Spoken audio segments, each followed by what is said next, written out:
All right, got it. Thank you, Kate.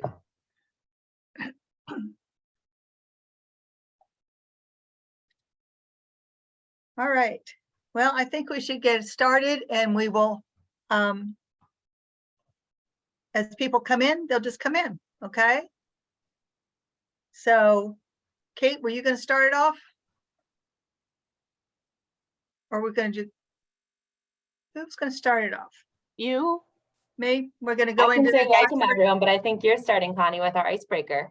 All right, perfect. So, hi, everybody. I see lots of names up here. I'm excited to see you all. We will start out with an icebreaker. This is the Sussex County Survivorship Coalition, and you'll hear more about all of our people that are in the Sussex County Survivorship Coalition later. You saw this, one of the slides, and we have members of all of our organizations. And we're going to start with a game called, and it's an icebreaker game so that we can learn a little bit about each one of you. I'm going to be going in the order they're on, that you are on my screen. Okay, so that is not the order that anybody is on anybody else's screen. And if I miss somebody, I'll come back to them. Okay, so this is what we're doing. Share that. This is called the 5-second rule. Can you see that? Can everybody see that? Yes. Okay. So the game is called the 5-second rule. You'll have 5 seconds to respond to the displayed statement with 3 answers. Okay. Now, Allison was really good with this at when we started. So we might start with her again. Let's see. This is the clock. Okay. When it finishes this, your time's up. When it's off, that's 5 seconds. Okay. Easy enough. So I'm going to call on my screen. Meredith is the next one up. So you're going to tell us your name. I'm Connie Holdridge from the Delaware Breast Cancer Coalition. What city you live in? I live in Lewis, Delaware. And how long since you were diagnosed, because the majority of us are survivors. And I am 21 years since I was diagnosed. Okay, that's easy enough, right?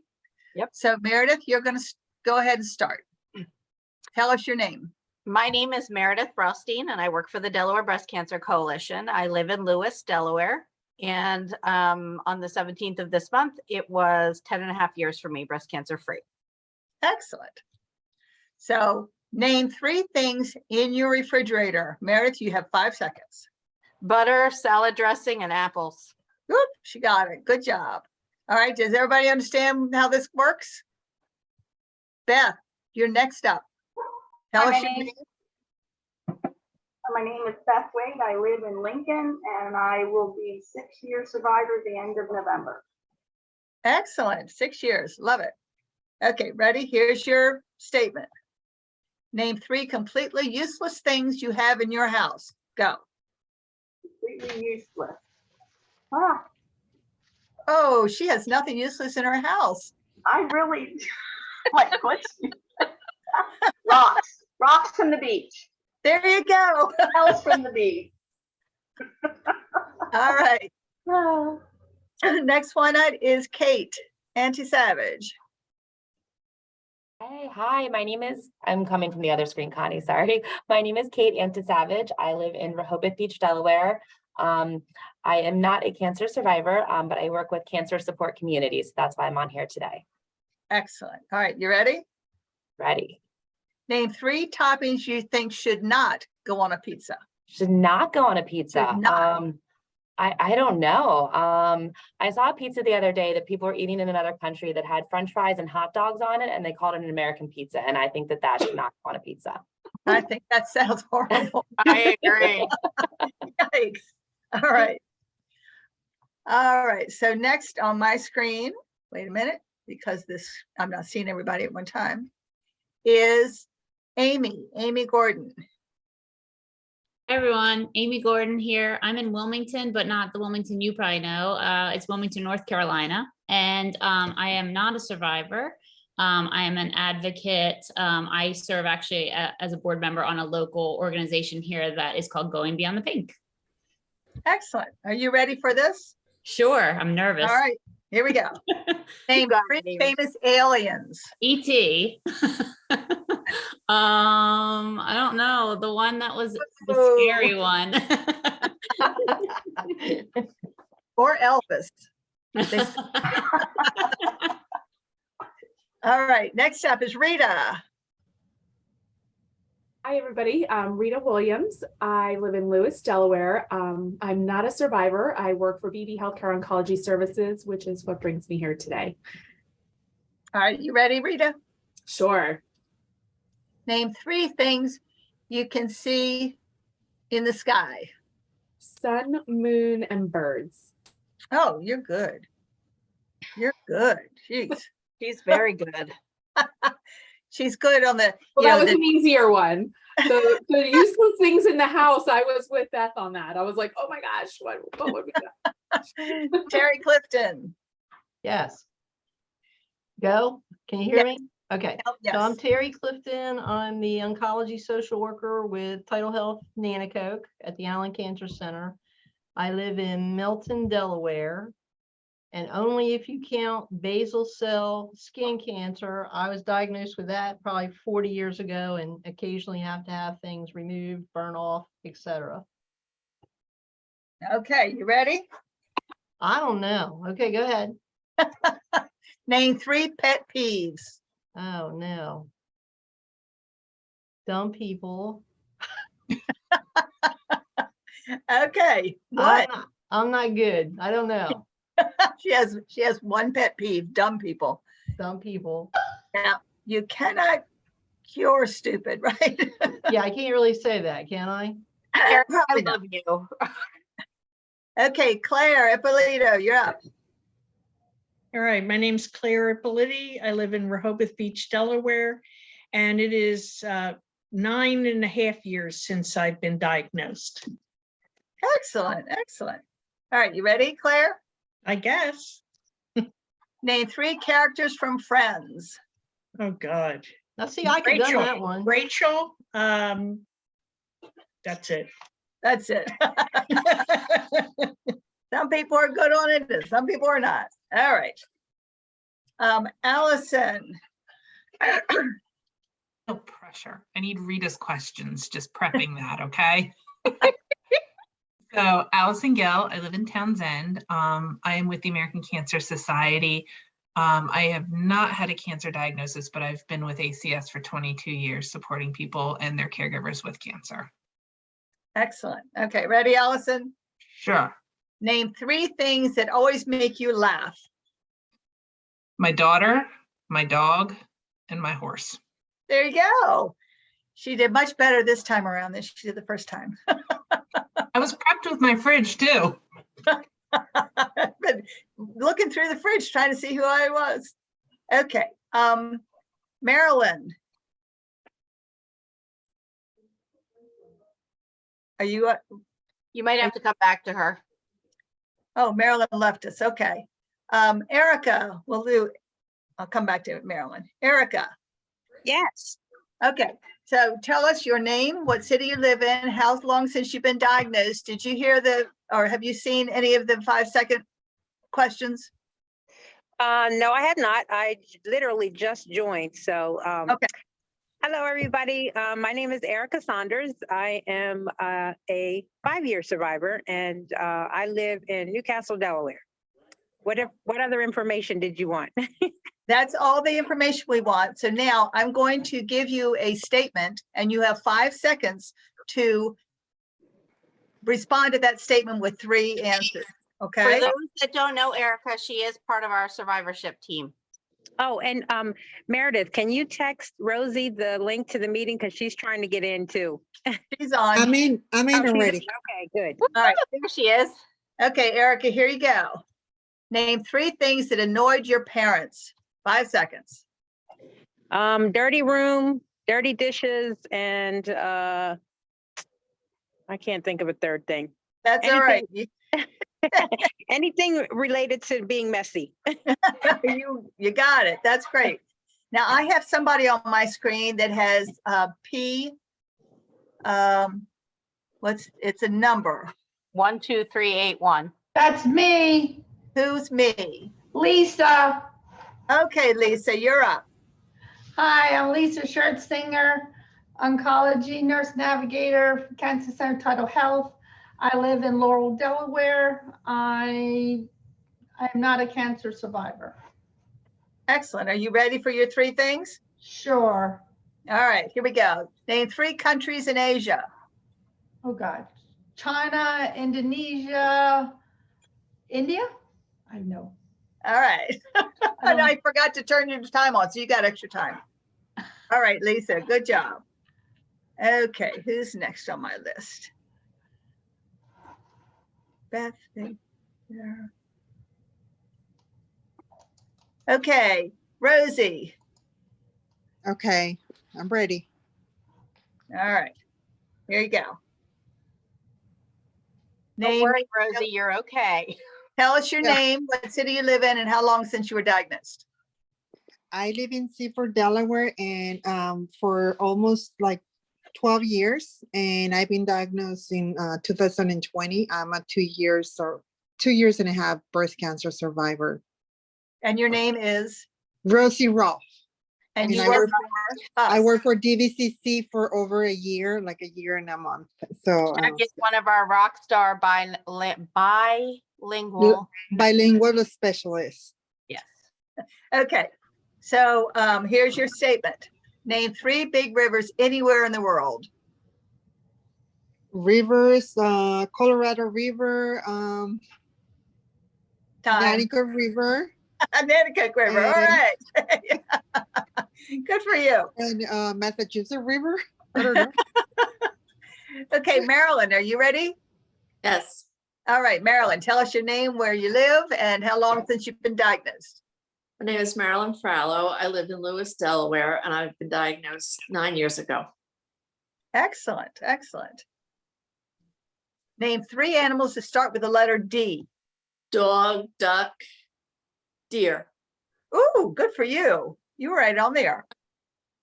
I like it. Judy, did we do you? No, not yet. All right, you're up, Judy. Okay, my name's Judy. I live in Dover. I've had my cancer surgery in December 2020, so I'll be 2 years cancer-free this December. Excellent, excellent. Are you ready for your statement? I don't know, but I'll try. All right, here we go. Name 3 Greek gods. Oh, goodness. Zeus. That's probably all I can think of right off the top. Good. Zeus was right, though. Okay, Sue Ellen. Are you there?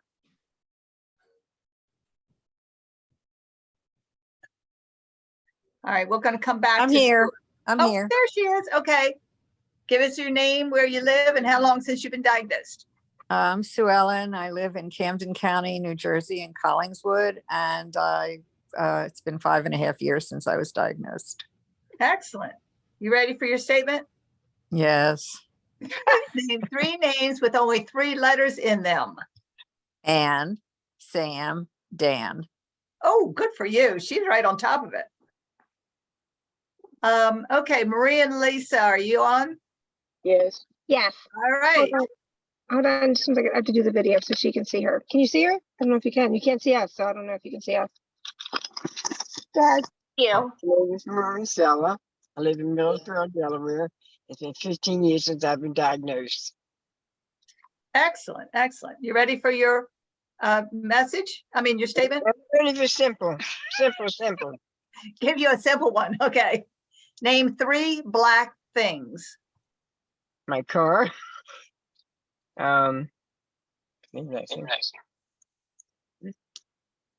Good.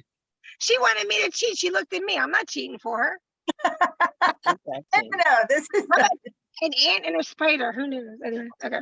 Do you want me to That's go as fun. well, Colleen? Yes, yes, I do. All right, let's Okay. get you up here. Okay, go ahead. Okay. My name is Lisa. well, I'm technically from Virginia, but I've been in Millsboro, Delaware with my mom for almost 3 years now, caregiving for her. And I have not been diagnosed, but I am my mom's caregiver. So I'm here with her. And we were driving. That's why we might have to switch off of this just to let you know and go into the computer once we get to the house after the doctor, because we finished the doctor. So sorry. Okay. All right, ready? Yep. There you go. Name 3 special meals that you rarely cook. Lobster, crab cakes, asparagus. Oh, good job. Good job. Although I did make asparagus last week, but I just thank you. For me. All right, let's see. Who else has said I haven't gotten to yet? Lois is hear me? trying to get in, but she's Can- having issues. Okay. Can you hear me? This is Yeah. Penny.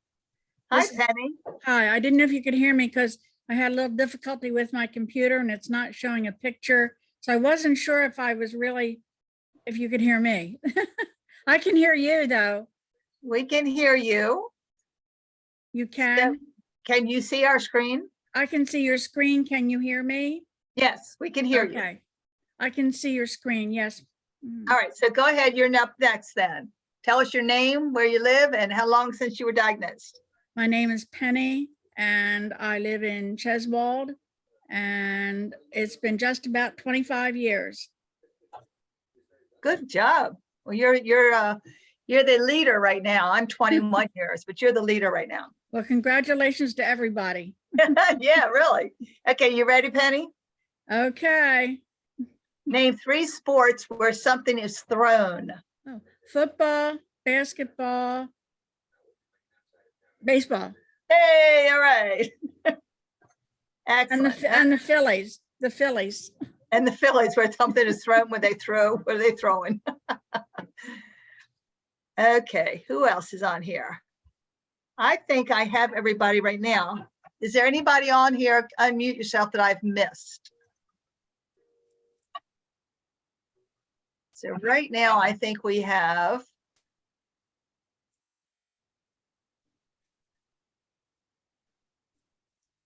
I have 17. There's 18. Well, yeah. So I've got 18 participants right now.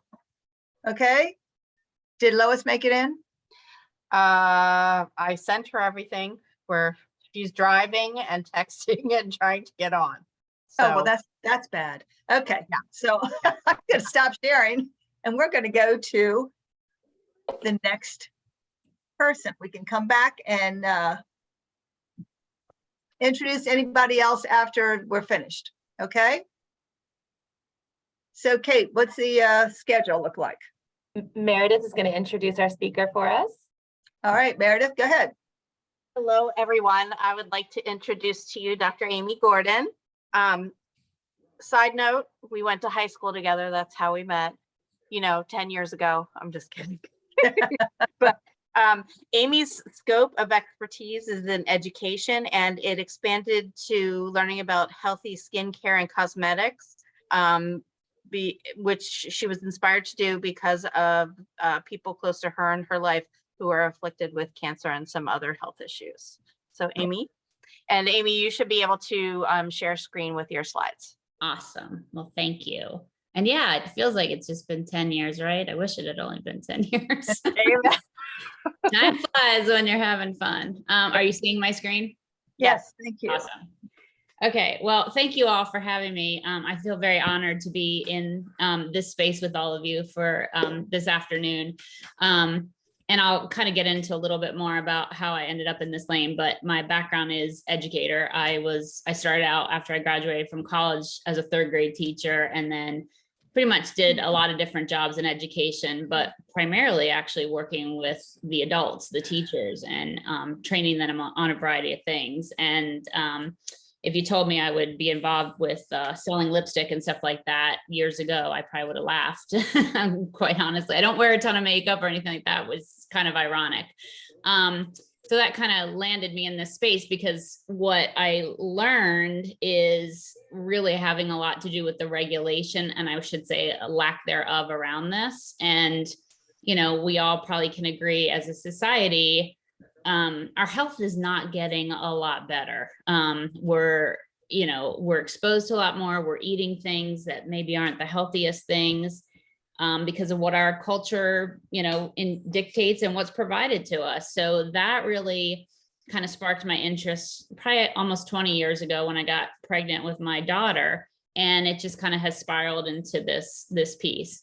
I do serve, like I mentioned, on a board here in Wilmington, North Carolina. It's called Going Beyond the Pink. And that's what we do is support women and men that have been diagnosed with breast cancer specifically. And it's just made me want to learn more about, you know, what can we do to help? And, you know, are there ways that we can prevent some of this? So this topic we're going to talk today about is why ingredients matter. So we're just going to kind of dive in and feel free to ask questions and things like that. We'll do a little Q&A at the end. So to kind of get things started, we'll do something similar to an icebreaker, but I just want you to think for a minute, like how many personal care products do you use in a day?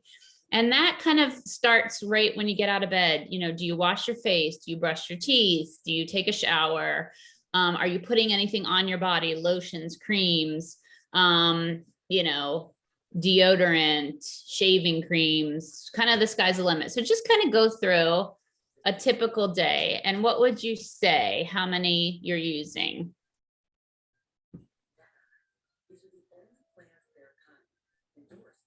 Say 3 or 4. Okay, 3 or 4.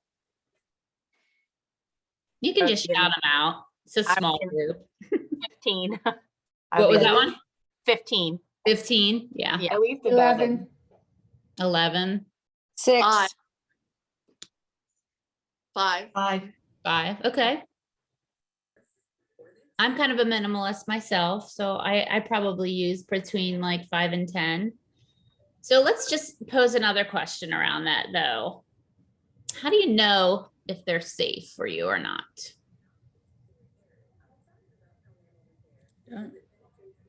Do you know, like, well, I mean, I don't know if you're like me, but my expectation was if it's sold on a store shelf, somebody had to prove this, right? Like somebody it had to go through some kind of testing or something, right? I mean, people aren't actually wanting to harm us. So how do we know? How do we know if they're safer? Do you have any ideas of? I have ingredients rosacea, and so things like I that? only use dermatologist recommended products. Okay. Whether that So makes maybe them it's safe, something I your don't doctor know. or but- dermatologist. Mhm. Pardon? So something a doctor or dermatologist might recommend, you would take their, you know, their recommendation. Well, I've done a little bit of research on my own, but Sure. yeah, I try to avoid things that are from companies that are polluting, and you know, I do a lot of I do a lot of research. So whether that makes it safe for my skin because they're a conscious company, I haven't done the chemical tests. Well, hopefully today I'll give you guys a few resources that might come in handy when you're thinking about this. And we'll kind of go through like what's going on in this industry specifically. So just kind of, here's another blast from the past. Those are my babies when they were babies, when my son was born. So he's going to be 18 in a few months. And that's kind of, like I mentioned before, that's where my journey started. If any of you have children, to me, that was the first realization. And just like was mentioned, when you go to your doctor, they start giving you the list of all the things like you shouldn't be eating anymore or doing or whatever. And it was funny because I remember thinking at the time, like, maybe I shouldn't be eating these things on the regular if they're not supposed to be good for me when I'm carrying a child. So it just kind of got me into this, you know, tailspin of, you know, okay, well, I'm going to try to, you know, eat more organically and, you know, give them things that are healthy and so on and so forth. And now all these years later, I'm still driving them crazy with all of this. I think a few things have sunk in over the years. But, you know, you want to think about the loved ones in your life and protecting them and how you do it. So this is kind of what led me to this work initially. And then kind of to the next level, when I got involved with skincare and cosmetics specifically, was when I found out about that lack of legislation around this. And we'll talk about that a bit more. So our goals for today, I would love for you to come away with a few takeaways, 3 in particular. just to kind of develop awareness around what's going on in this industry. Maybe a couple things that you might start avoiding now once you've learned a little bit more about it, and then just some general action that you're going to take as a result of what you've learned today. It's the teacher in me, you know, we're going to share what we've learned today with someone else. So we'll start by talking about the different environments that we kind of survive in on a daily. So we have our personal environment of our body, right? So that's an environment. There's lots going on in here that we can't see happening on the regular, but it's a powerful place that things miraculously happen. I mean, we don't have to think about breathing, it just happens. So that's our first level of an environment. Then we have like our home or like our space at work or wherever we are. That is another level of an environment. We're exposed to things in that environment as well, like our cleaning products, our furniture, everything that's in the home has different things that it's made up of that can impact us. And then kind of like the third level around that is the environment outside of our world. So air and the earth and water and all the things that are kind of outside of us. So just to kind of establish that and all the different things that we can be exposed to in these environments. So where do these kind of toxic ingredients or toxins come from? So I just kind of threw a few up here.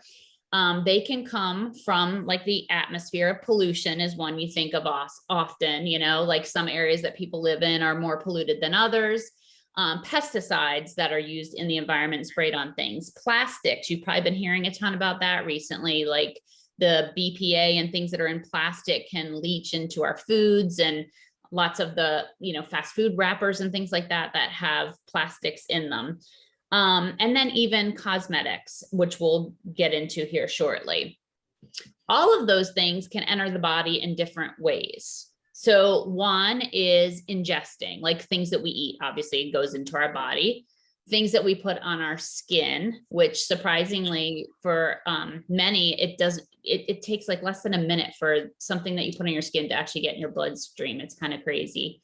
And then inhalation, like scents and fragrances and things like that, smoke, whatever we're smelling in the environment.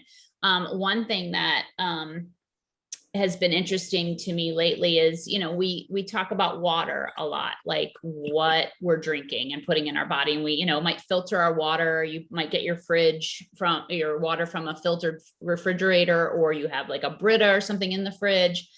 The other piece to that is really like even in a shower, we're breathing in the different things that are in our water through a shower. So thinking about like shower filters and stuff like that are kind of important, you know, depending on what your water source is like. So there's all different ways that these things can get inside us. And then let's talk about now a little bit about what they do. So your endocrine system, you might have heard of this before. It's kind of like you think of the hub of all things going on in your body.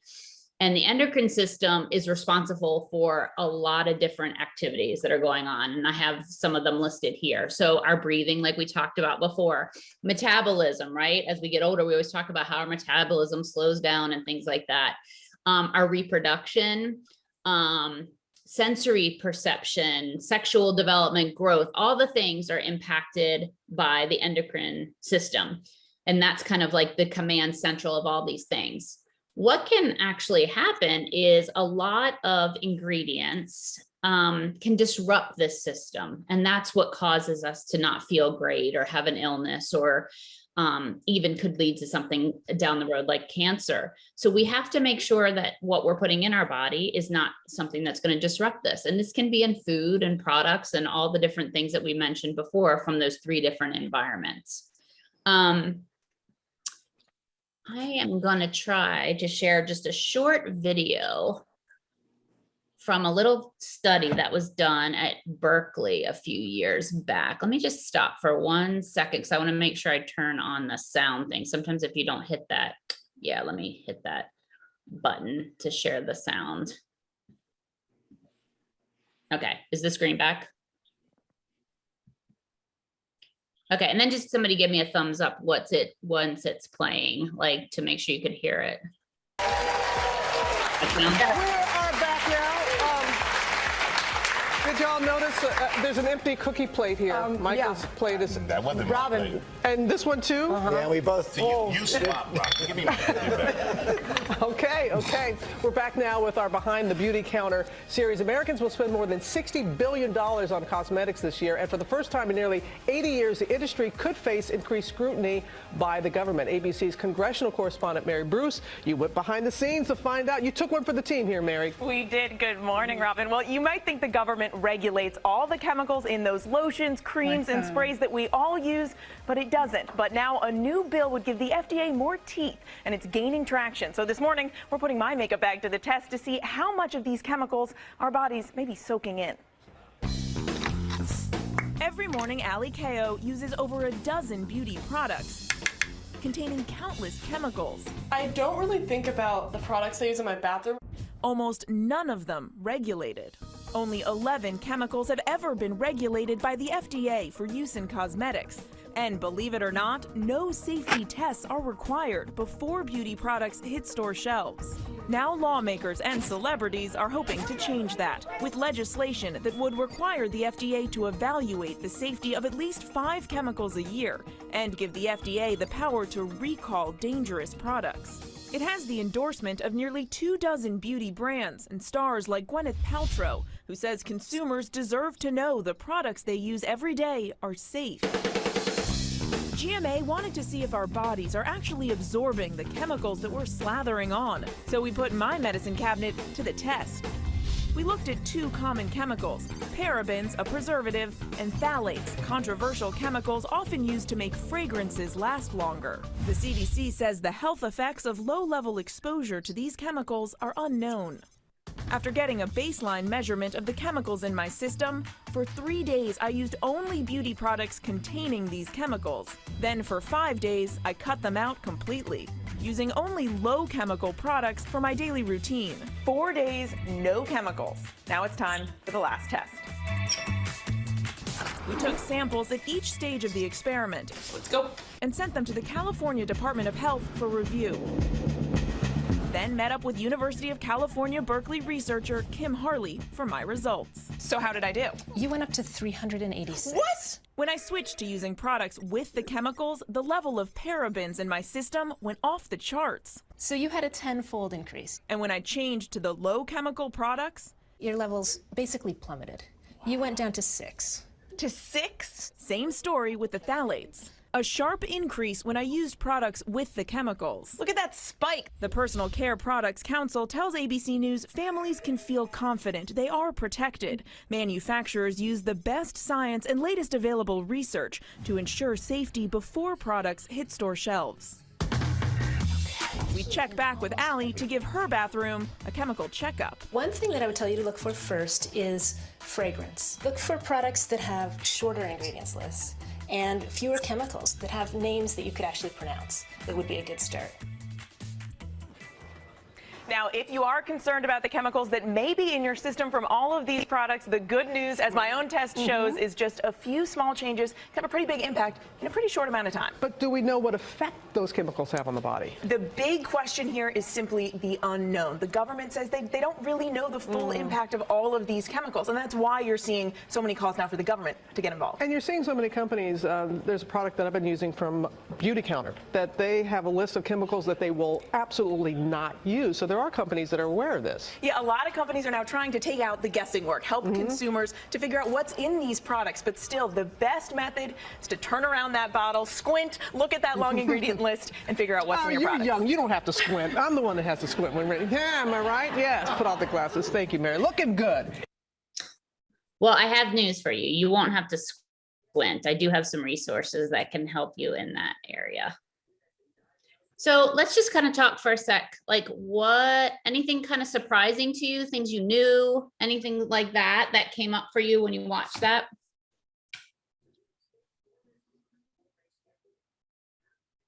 Did anybody catch how many ingredients are currently banned or restricted from the FDA? 3. I thought it was 11. I thought it was 6. Yeah, they said 11 in the video, and it actually has gotten a little bit better over the last few years.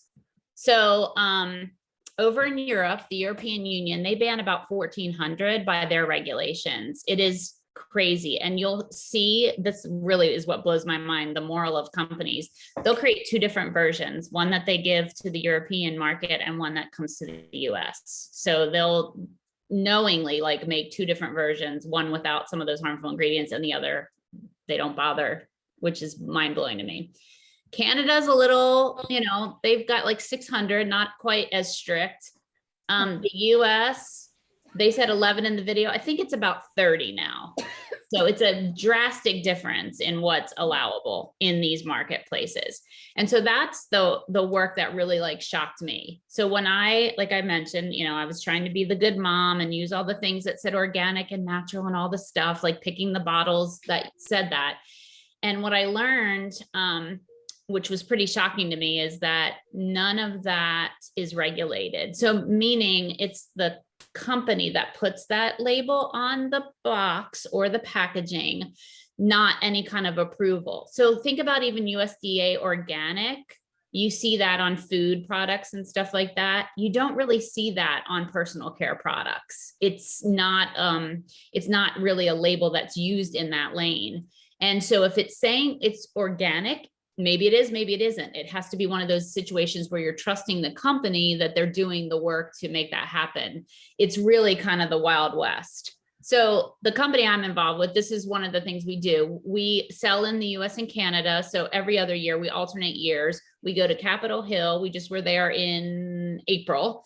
And we go to Parliament in Canada to fight for stricter legislation, because we feel like it shouldn't have to be a situation where we have to do the work. You know, we have to all be our own advocates right now. Like no one is coming to save us. No one is looking out for us. We have to make the choices with our dollars of what we're going to purchase and thinking we're making the best choice for folks. And we feel like that's not something that should be done. This should be not allowed. We should not be allowed to use products that we know have some links to human health issues. And it's not like one thing is going to necessarily make you sick. It's the combination. Remember, we talked about all those different personal care products that we use each day. Even if we're only using like 5 or 6, there are still thousands of ingredients in some of those labels and chemicals. There might be like, maybe if you look at a label, you might see 12 to 20 ingredients on it, but thousands of chemicals make up each of those ingredients. So we really have to think about what we're putting on.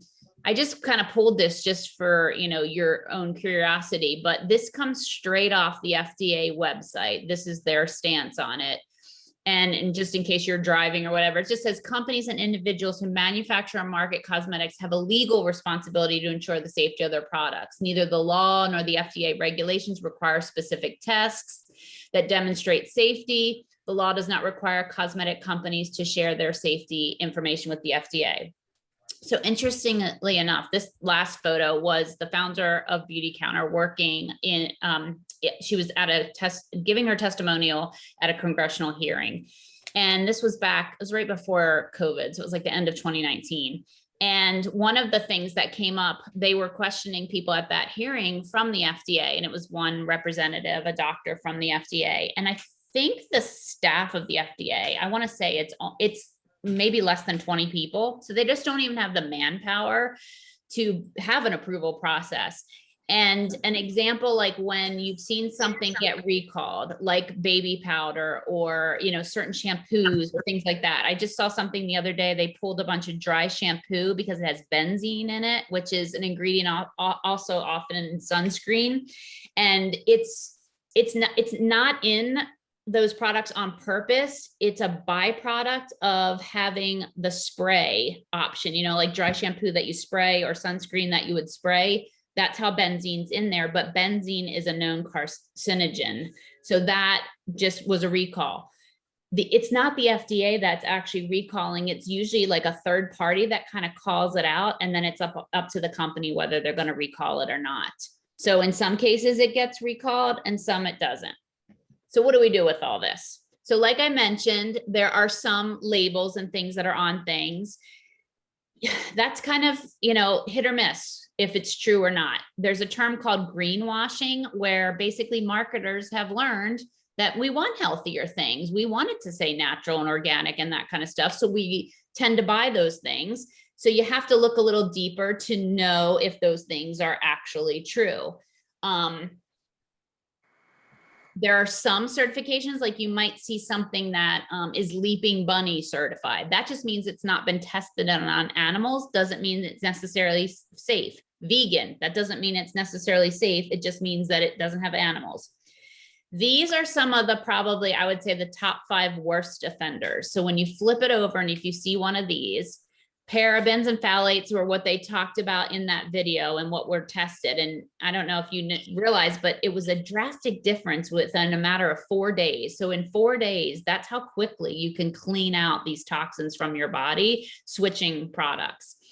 Fragrance is another big one, and not just like a bottle of perfume, but, you know, fragrance in things, anything from, you know, cosmetics and personal care to laundry detergents to cleaning products.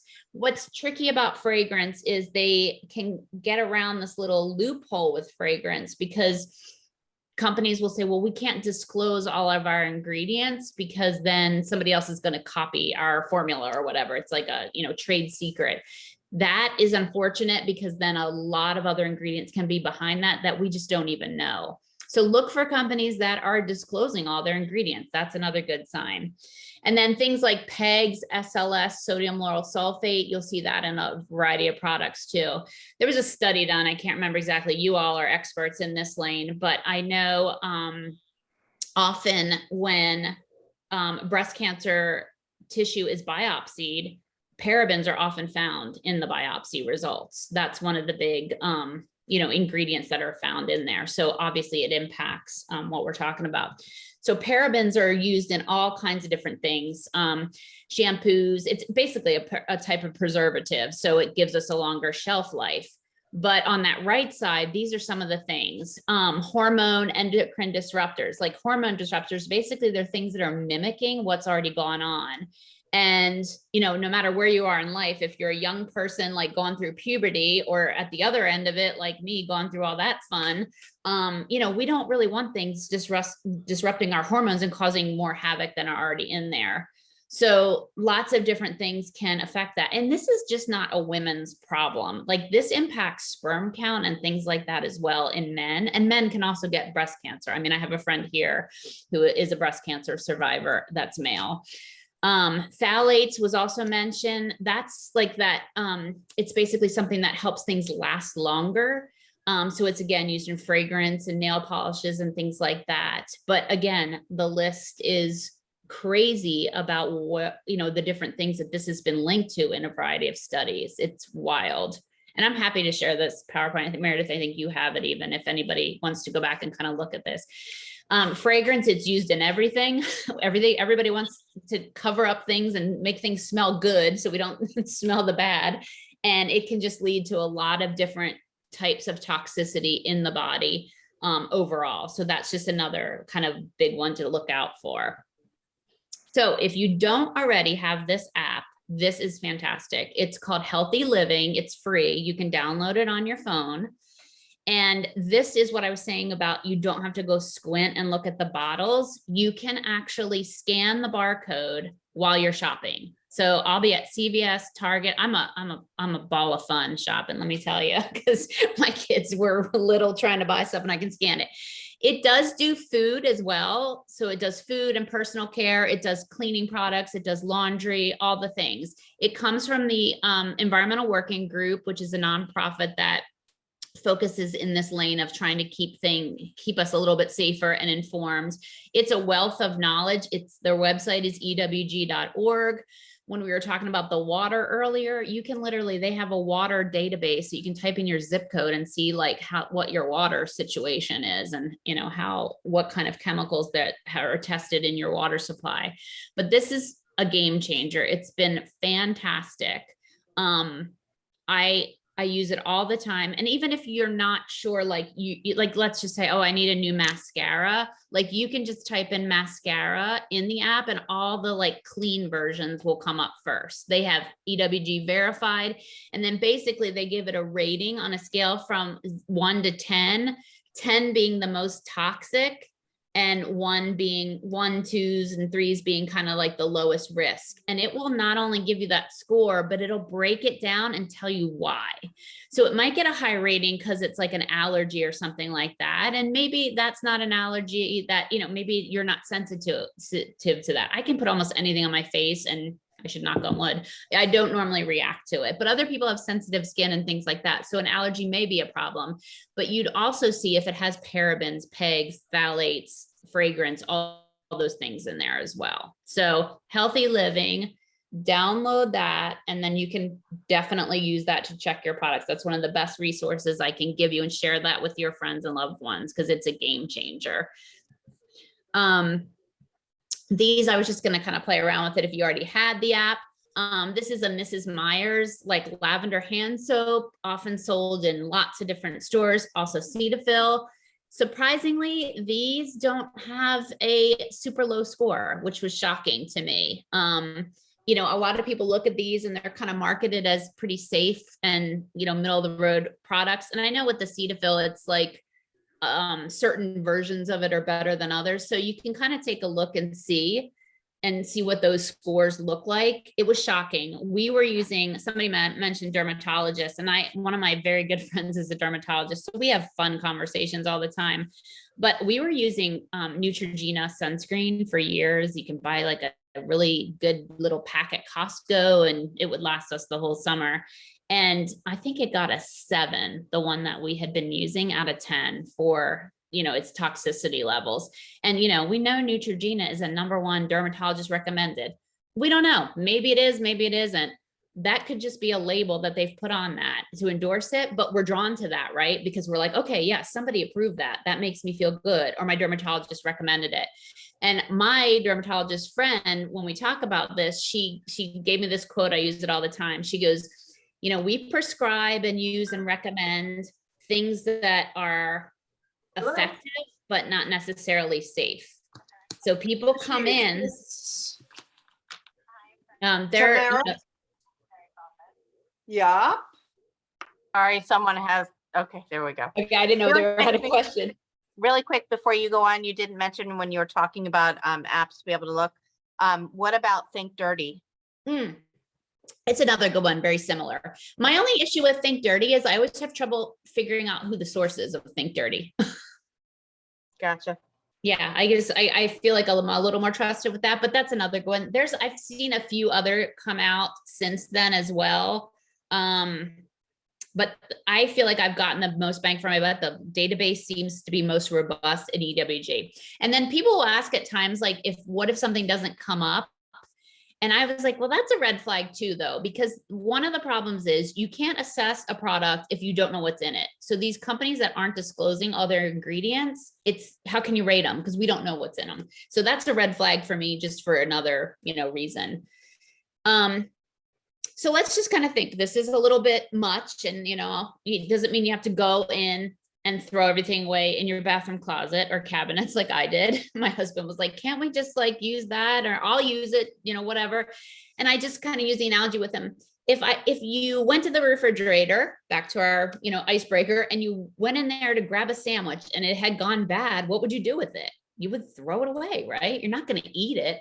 So just think about it. So next time you run out of something, just take a quick scan. And I know it might be some of those products that you've loved for years, but just be aware and make some decisions. So simple ways to kind of get started. What are kind of the non-negotiables and things you want to, think about? Products you actually ingest. One of my biggest ones is toothpaste. For kids especially, I can remember as a kid, all the tutti frutti flavors that we love, I know I swallowed it. I would kind of eat the toothpaste as I was doing it. Just make sure that it's a brand that's safe. I mean, most toothpaste says on it, if you swallow more than the size of a little pea, you're supposed to call poison control. I mean, that's a red flag in and of itself. So just pay attention to what's in your toothpaste and things like that. So what are we actually ingesting? Which cover the most surface area of our body. So for me, it's the body washes, the shampoo that runs down my body when I'm rinsing, that kind of stuff. You know, versus maybe like something I'm just putting on a cheek. Also then, which remain on your skin. So in that last example, what am I putting most of my body that stays on and I'm not rinsing off quickly? So my body lotions and sunscreens and things like that, that I'm using all over, and they're going to stay on my body and not get rinsed off right away. Does that make some sense? Like, it's just the stuff that's going to impact us all overall, more over time. Another quick thing you can do is, if you're feeling passionate about this, I do this all the time on presentations and things like I do. You can send a text message, text the words Better Beauty to 52886. It'll automatically just send you a link back for a form that you put in your name, address. No, not even your address. It's your name, your email address, and your zip code. It will automatically populate a letter to your representatives telling them that you want them to pay attention to these laws that are coming through. Because unfortunately, that law that they were talking about in that segment, which is a couple of years old now, still has not made it all the way through the House and the Senate to get approved. So we are still constantly pushing for these things to happen. And we're fighting against giants that own these huge corporations, that this is going to prevent them from income coming in if we put in all these restrictions. And so a lot of companies don't want that. There are a lot of good companies out there that do, but it's a bit of a problem. So this is some way to let your legislators know. And it's something like, if they hear from 20 people on the same topic, they have to look into it, which I always find interesting. Can I just make a quick comment? Yeah, of course. Seems like where you're talking about the difference in the products that are sold in EU versus the United States, you would think it would be just easier and more cost effective just to make the good product and sell it everywhere. I have don't know thought what that for years, and even the moral side of it, right? You're like, well, we know like this is happening. I just, the only thing I can imagine, it happens with food too. If you look at food labels, they have completely different ingredients in them sometimes, like here and there. It is mind blowing to me. So the only thing I can chalk it up to is it's clearly that much cheaper to be able to manufacture it here the way they're doing it or whatever, and they don't have to make a change. I mean, one huge one, I don't know if you all follow this at all, but the baby powder with Johnson & Johnson, they've been pushing it for years, and talc, it's not even talc, it's the asbestos that's sometimes in talc can be the problem. And they were, there's been so many lawsuits and cases about ovarian cancer linked to baby powder and talc specifically and all that. And finally, I can't remember, it's a couple of years from now, but by whatever year, I think it's like 2025, Johnson & Johnson is going to use cornstarch and they're not going to use the talc anymore. So they're not going to have talcum powder. So that in and of itself is a huge thing, because I mean, it's an iconic thing, right? Everybody powdered their baby's butt with, with baby powder, and they're handing it to us in the hospital when we have our newborns. And yet it's been linked to so many different, issues in our health. It's just kind of crazy. Mind-boggling. It is. I'm going to give you a couple other resources. I mentioned the Environmental Working Group. It's ewg.org. If you're on Facebook or Instagram, there's a great lady. She wrote a book called Green Enough. Her name is Leah Sedgy, and she has this group called Momavation. And reach out to me if you can't find these. She is a wealth of information, like on every topic that you ever want to know. I have purchased so many products, like when we were looking for a new mattress, I went in there and just searched the Facebook group for mattress. She has a whole report on it. Like, she literally gets the products. She has a lab set up. They test them. It's fantastic. I just got a water filter through there. It's amazing, all the different work that they're doing. And then two other organizations that you all might be familiar with is the Campaign for Safe Cosmetics and then Breast Cancer Prevention Partners. They both are very active in this space on informing people about ingredients. One other book, she has green enough. There's another book also called Sicker, Fatter, Poorer. Leo Trasandi, he's a physician. He started in pediatrics out of Harvard, and I've heard him speak multiple times. And that book is just fascinating. It just talks about all the things that are impacting our bodies, that are deteriorating our health.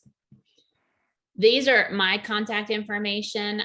Please reach out. I can help with the product choices and things like that. We can do a detox. We can chat on the phone, whatever. I can help you with any of that. I can recommend some products. I just kind of glossed over. I work for a company called Beauty Counter. Our whole mission is countering the beauty industry. And Robin Roberts even mentioned us in that segment. She is a breast cancer survivor. I'm sure many of you know.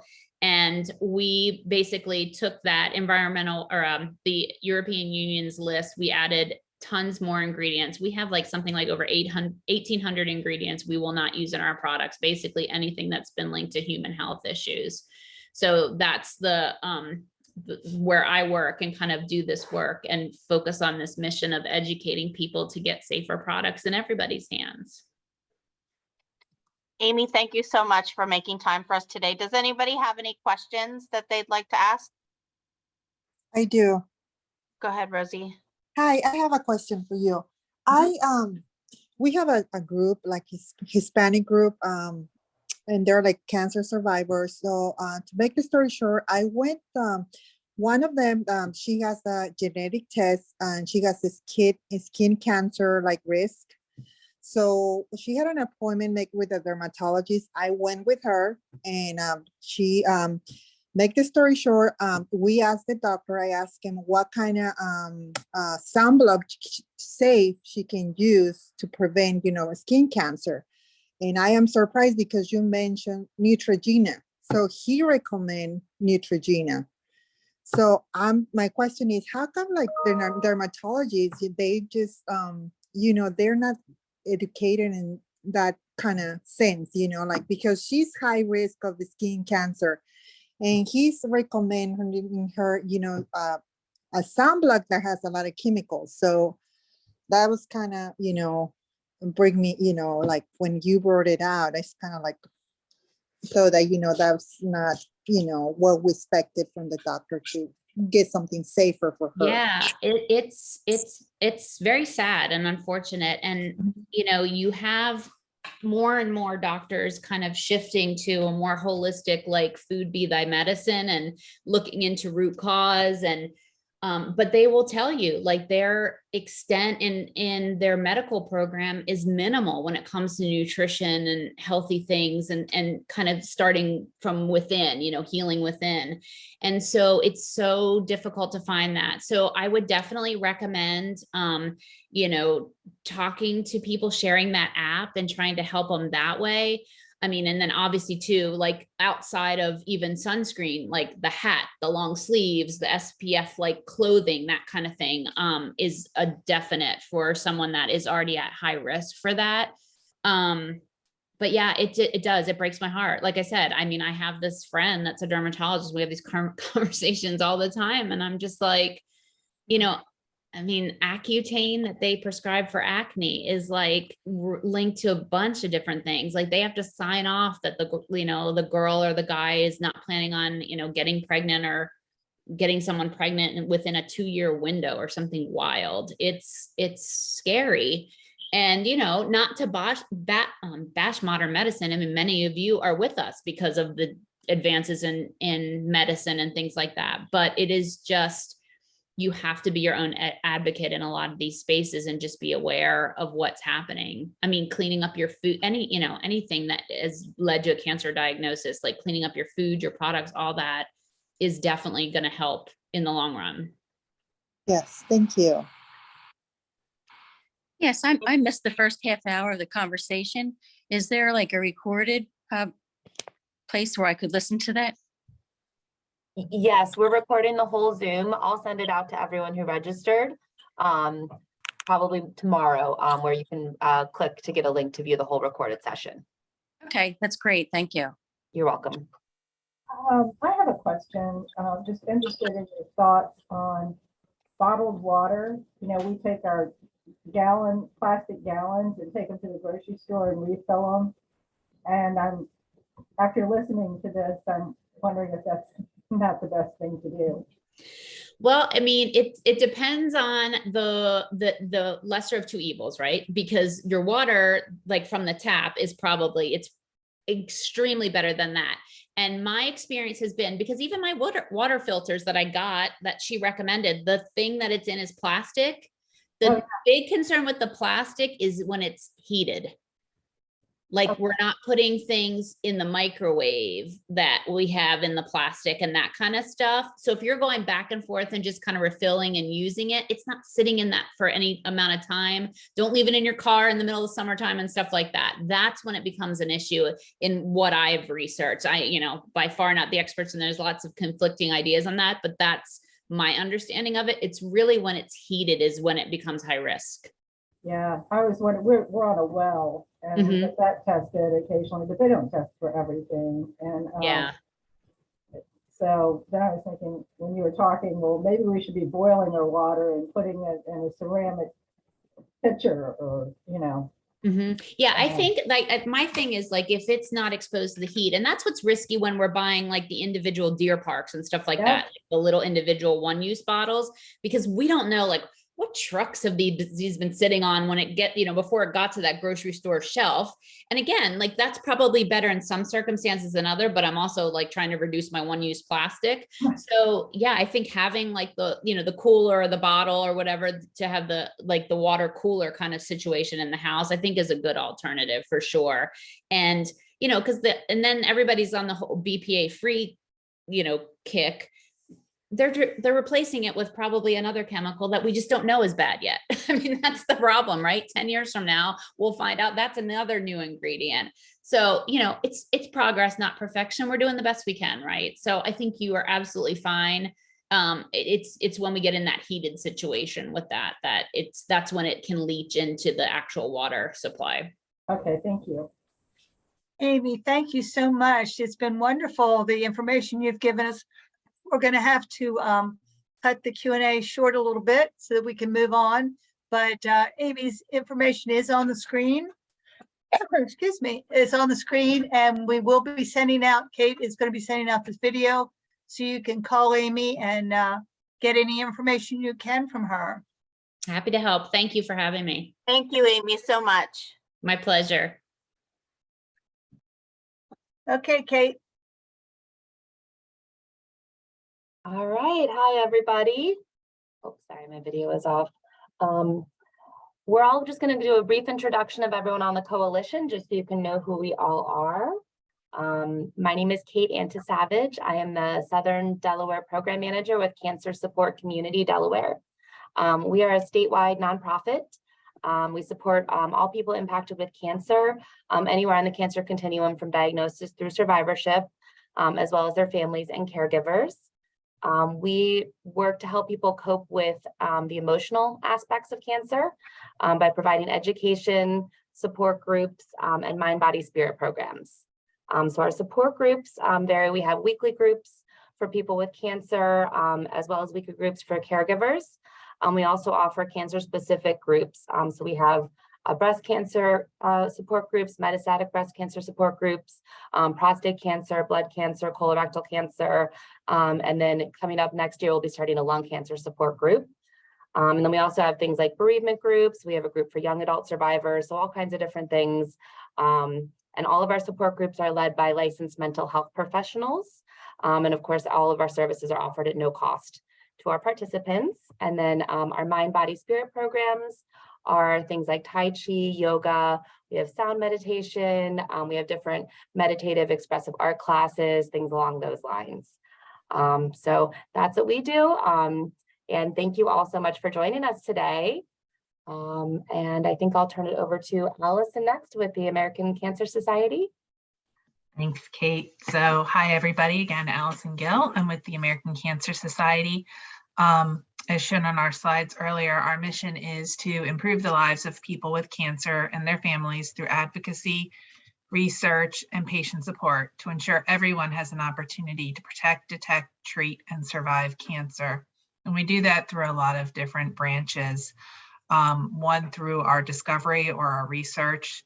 Since 1991, we've had $3.1 billion invested in cancer, contributing to 3.5 million fewer deaths. So we are the largest nonprofit funder outside of the federal government in cancer research.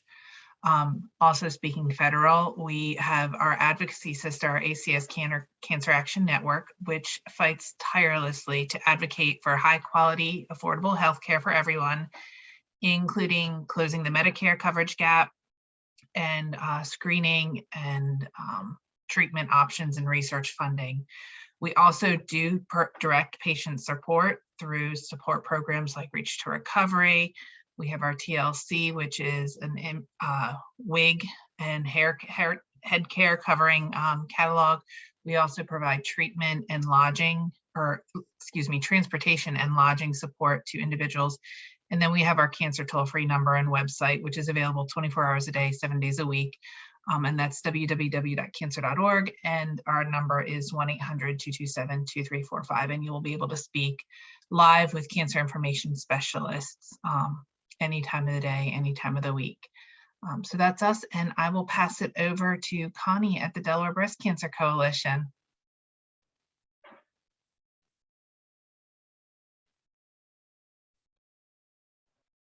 You're muted, Connie.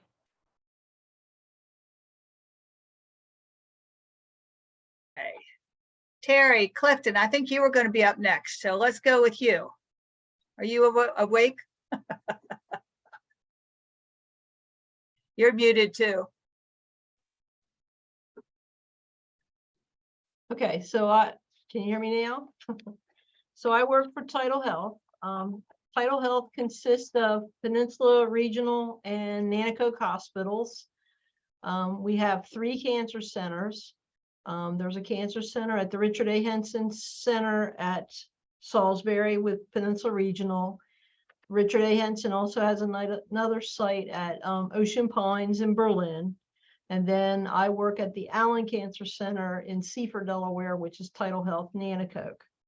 All 3 of our cancer centers are accredited by the American College of Surgeons, the American College of Radiology, and the National Accreditation Program for Breast Centers. I'm the oncology social worker here. I work very closely with all of you, with the American Cancer Society, with Delaware Breast Cancer Coalition, the cancer support community. I'm a case manager here at Nanticoke at the Allen Cancer Center. So I do a lot of case management kind of stuff. Yeah. So I do help with like financial, insurance issues, transportation issues. I work very closely with Dr. Barbosa with the breast cancer program. She's our breast surgeon. She refers a lot of patients, a lot of ladies to me and gentlemen. So that's it. Thank you, Terry. Rita, you're up. Great. Hi, everybody. My name is Rita Williams. I'm with BD Healthcare's Oncology Services. I work in the role of psychosocial services manager here. We have two locations. So one is down in our Millville area in Frankfurt, which opened in 2020. And then we have our cancer center at Tuttle Cancer Center in Rehoboth Beach, Delaware. So with that, with our psychosocial services, in addition to all of our traditional oncology team, clinical team of oncologists, mid-level providers and nurses, we also do have our psychosocial services that includes a team of nurse navigators, social workers. We have 2 full-time social workers, full-time dietitians, as well as our palliative care and survivorship programs. So we've continued to look at how do we grow and extend our services over the course. Over the last few years, we've added more programming and services to be able to tailor to meet people's needs. What else? We do work with financial assistance and connecting people to community resources. So working really closely with all of our community partners here in Sussex County, as well as the state. And with that, I think I did mention our 2 locations. And yeah, just that's it. Thank you. So I am Connie from the Connie Holdridge from the Delaware Breast Cancer Coalition. On this call, we have my co-workers, Meredith Rothstein, Erica Saunders, Rosie Rolfe, Lois Wilkinson, and we are statewide nonprofit. We have 3 offices, one in Wilmington, one in Dover, and one in Rehoboth. We support women and men that have been diagnosed with breast cancer, and we spend a lot of time doing one-on-one support with those people. And we have a number of different support groups. We have 2 support groups that are for all survivors a month. We have 2 support groups for women of color a month. We have 1 in Spanish only and 1 for metastatic women and men. So our vision is to, excuse me, to create a community where every person diagnosed with breast cancer becomes a survivor, and fear and doubt are replaced with knowledge and hope. We spend a lot of time with half of our staff navigating people to mammograms. Any woman over the age of 40 in the state of Delaware can get a mammogram, and we can help them do that. So if they are uninsured, underinsured, have transportation issues, language barriers, we have a number of bilingual navigators on staff that are bilingual in Spanish and English or Haitian Creole and English. So we try to knock down the barriers that are there and see what we can do. I'm so glad that you all joined us today. And Meredith, you're up with our next speaker. Thank you so much, Connie. We do have a caregiver support group that is new and slowly growing. And if you know anyone that would like to be part of that, it's open to men and women. Please let any one of us know. So up next, we have one of the Sodell, it's a long title, so I have to make sure I say it correctly. Sodell Corporate Executive Chef, Maggie Solito. And I see Caroline is on. Caroline Judge is part of Sodell's marketing team, and they are, I believe, getting ready to share screen so we can, there we go. Hello. Hi. Hi, how's everybody How doing? are you? Maggie, could you share just a little bit about yourself and how you ended up coming to Delaware? So I'm a Delaware native. I've been here since I was very little. I'm a corporate chef for Sodell Concepts. I grew up in the Bethany Beach area. Yeah, and I'm really excited to be here today because I actually lost my mother to cancer, and diet was a really huge thing for us while she was sick, and making sure that she could eat food in general and enjoy the food that she was eating, and it didn't have to always be bland. So wonderful. Thank you so much for making time to be here. I will mute myself to let you take it away. So today we're going to make lamb ragu, and I'm going to use my instructions because you're going to have these at home. So I want to make it just how you will. We're going to be making a lamb ragu stuffed spaghetti squash. And absolutely. And right now I'm going to start with a little bit. I have Bragg's brand extra virgin olive oil. It's 100% olives, cold pressed from Greece. So there's like no preservatives, no fillers. There's nothing that you cannot pronounce in this dish, which is fun. So that's what I'm putting in there is 2 ounces. And then as that heats up, I have an induction stovetop, so this is going to heat pretty quick for us. I'm going to add diced carrots,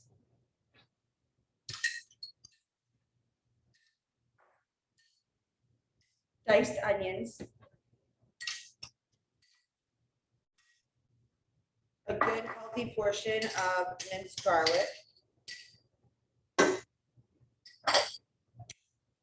up the heat on this a little bit. And then I'm just going to add a little bit of salt, and I'm going to salt this in layers as we go, because that way you can build your flavor and not one portion of the dish is over flavored or bland. So while that's getting heated up and searing, I did pre-sear the lamb meat just because we're on limited time here and it takes a minute. So I just cooked it until the pink was right away, and then I also pre-roasted the spaghetti squash, and I just kind of tousled them with a fork lightly so that when we put the filling in them, all the flavors will sink down into it. So right now, I'm just cooking this until my carrots start to become slightly tender and my onions start to become slightly translucent. It shouldn't take long. Because I'm cooking this on like a medium high heat freezer.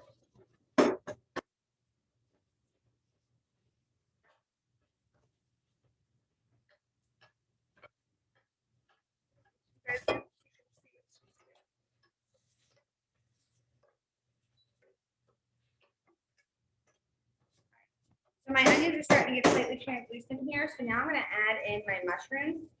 And mushrooms are really good for you. Different ones can help with different things, but they're really great for your immunity, antioxidants in your body. They're great for your skin, complexion.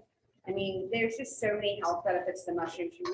There's no limit to them. I actually take mushroom powder every morning when I make my protein shake or my veggie shake, and I put it in there with it because I don't particularly like to eat it, but a lot of people will just eat mushroom powder. And then I remember when I was cooking for my mom years back, we would put mushroom powder in almost every dish that she ate. And it really helped. It helped with her appetite and everything. And it just helped her to keep her food down.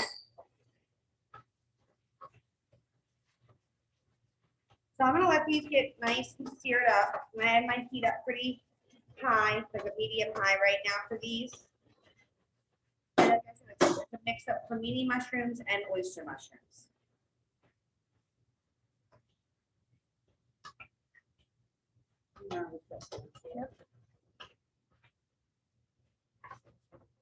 That's kind of, you can see what's going on in the pan right now. What kind of mushrooms did you say you used? And for this dish, I'm using cremini and oyster mushrooms, but you can use whatever combination of mushrooms you prefer. I mean, the more the merrier. Lion's mane are great mushrooms. You know, if you can get a hen of the woods, there's so many great health benefits to those too.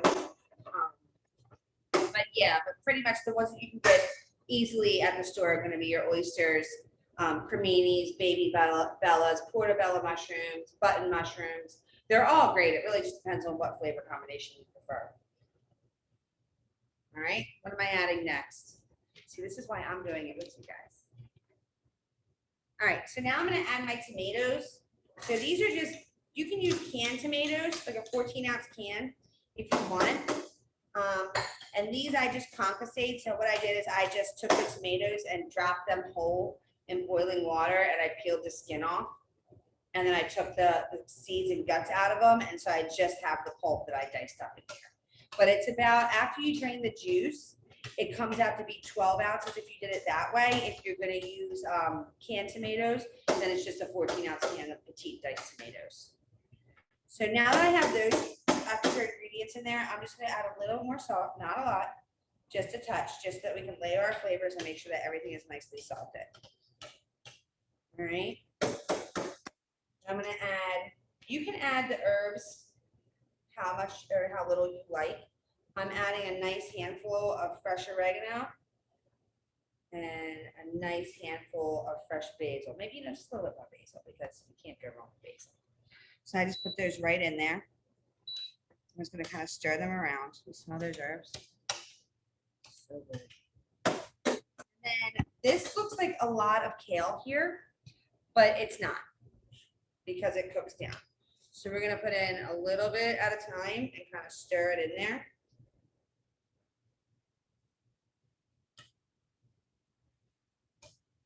If you don't like lamb, would you substitute something else?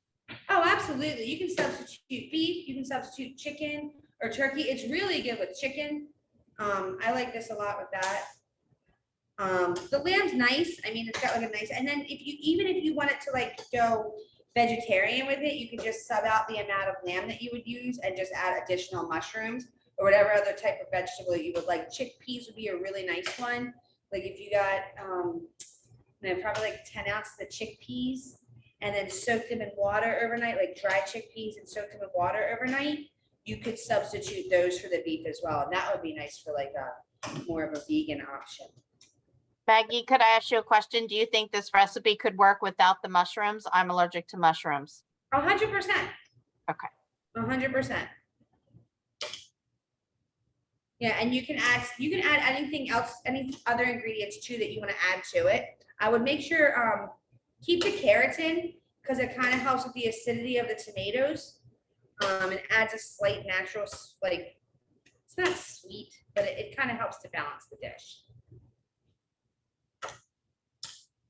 Any other questions while I'm here? Just stir it in my kale. Yes. What kind of squash is that and how did you roast it? So it's spaghetti squash. So what I did is I cut it in half and I took the guts out of it. It kind of has guts like a pumpkin would. And then I rubbed oil on the inside where I cut it open. Let me put this in there and I'll turn to show you. I rubbed oil on the inside. It's kind of like shred it now. And then I put a little bit of salt. And then when I roast it face down on the pan. See, there's my spaghetti squash coming out. And I leave it in there for 20 to 30 minutes. And then when it comes out, leave them face down on the pan because that residual heat will help them cook. And then probably let them sit for 15 minutes and you can just nicely fork them. Okay, and you roasted it 425 or? Oh, 350. Oh, 350.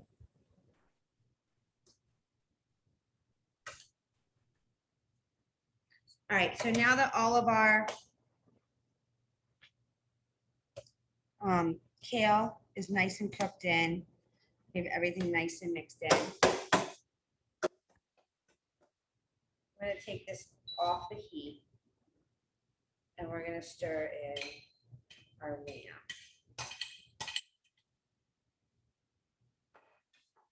I don't break my meat down too much when I'm using ground meats because I like there to be chunks. But if you find that the chunks are too big, feel free to break it down however you like.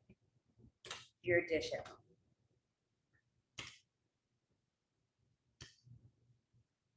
And when I cooked the lamb, I did use salt and pepper in there to make sure that I cooked the salt and pepper into the lamb. So I'm not putting a bland meat into this dish and it's kind of sucking out all the flavor from the vegetables. All right, once that's nice and mixed through, I'm gonna take a second and move this out of the way. Thank you. I'm gonna bring these here. So right now, I kind of have this one that I haven't completed. And you can see I'm just very lightly taking a fork and it just pulls it right up and you get these like nice strands of spaghetti squash. And then that way you kind of fluff them so that when you put your filling in there, it kind of cooks into your squash. Go through and evenly disperse this. Make sure I get kale in each one. It's a very pretty dish too. I love all the colors together. Thank you. Look, extra kale with some of that one too. The kale always tasted kind of harsh to me. By doing this, does it soften that up a little bit? It does, and you know, it matters too, like in the recipe, I say to specifically shave the kale because it'll help to break it down faster. Baby kale too, if you can get at the grocery store, or you can use spinach if you like. You know, you can use, it doesn't have to be kale. I like kale. I think it has a lot of good, happy things for you in there, but spinach is really great for you too. It's one of the few vegetables that's better for you when cooked. So that's fun. And these are going to be nice and full. So don't be shy in pushing this filling in there because I mean,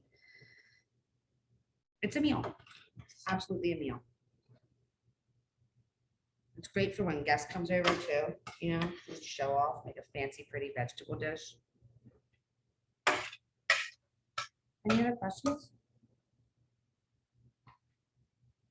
Just trying to get a little bit of the juice in each one too. What time is dinner? That's my question. You know, I did this dish from start to scratch. Takes about 45 minutes from start to finish. If you put the zucchini squash or the spaghetti squash in, before you start making everything else. Right, so what I did is I have fat-free feta here, which is really nice. And I'm just gonna crumble that. It's about an ounce portion on top of each one. Because cheese makes everything better. Amen.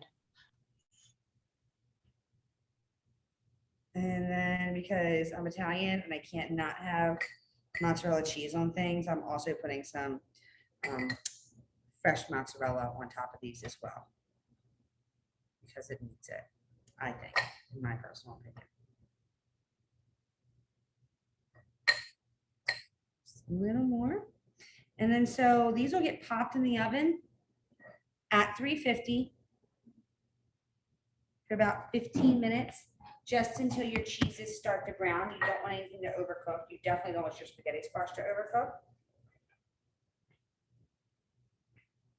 And here we're about to see what the finished product is.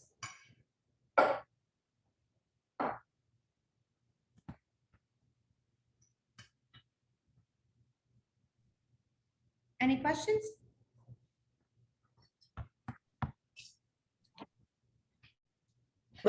It looks yummy for sure. It does. think It looks they're- wonderful. They're all speechless because they're hungry now.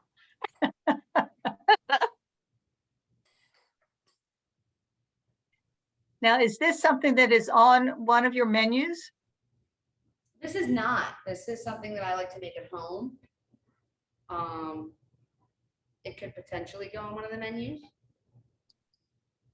Absolutely. Definitely a special. Yeah.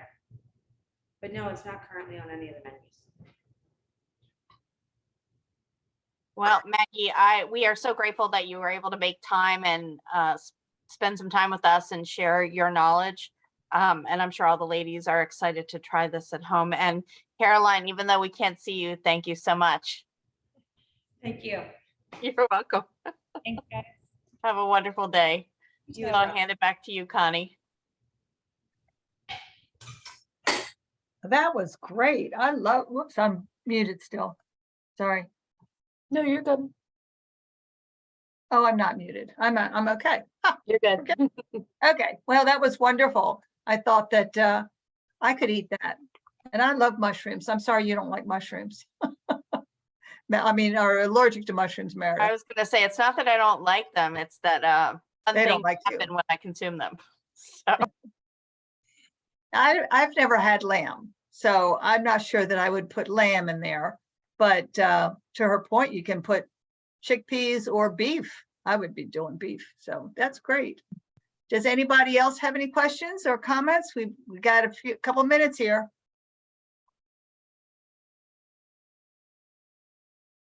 Is everybody still there? We're here. Everybody's gone. We are very excited that you came and joined us. And we do want to remind you about the Survivorship Conference. I think that when Kate sent out the email, she had a little reminder about the Survivorship Conference, didn't you? Kate? Yes. And if we want to turn it over to Rita now, I think she was going to talk a little bit more about it. That would be great. Rita, you're up. Great. Hi, everybody. All right. So we just wanted to remind everybody, I know we've had the Survivorship Conference. I believe this will be our 10th year that the Sussex County Survivorship Coalition has hosted this, and we are very excited to be back in person. So we will be hosting it. This year's conference is set for February 2nd, which is a Thursday over at Plantation Lake. So definitely mark your calendars. You'll be getting an email. Hopefully, some information will be going out in November just for a save the date, but then registration information and everything will be rolling out. So keep an eye out for an email with the link and registration that will be coming in the next couple months. And hold the date. 9 to 3, we have a whole lineup of different speakers coming. Dr. Mansuetti from Tidal Health will be speaking with us. We have some talks going on with health coaching and food as medicine, lots of different interesting topics. So it'll be a fun day and we hope you all can join us. So I don't know if there's any questions or anything anyone wants to add that I missed with that, but I think that's it. We just really want to thank everyone for your time, for joining us today. And this was great. Honestly, I feel like we all learned a lot. That definitely look forward to trying that recipe and going and revisiting all of my products. So that was wonderful. Thank you, Amy. And unless there's any other questions, I guess I don't know, Kate, if you want to conclude the program. No, just thank you all so much for joining us. Did you have something, Connie? I want to ask one thing. One person is, the screen name is FERNG. Who is that? FERNGNESIN.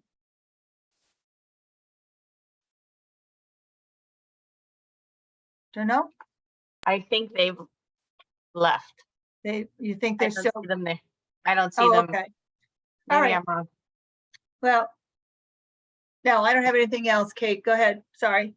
No, I don't have anything either. Thank you all so much for joining us, and I hope to see you all at our survivorship conference in February. Thank you, everyone. Hi, thank you.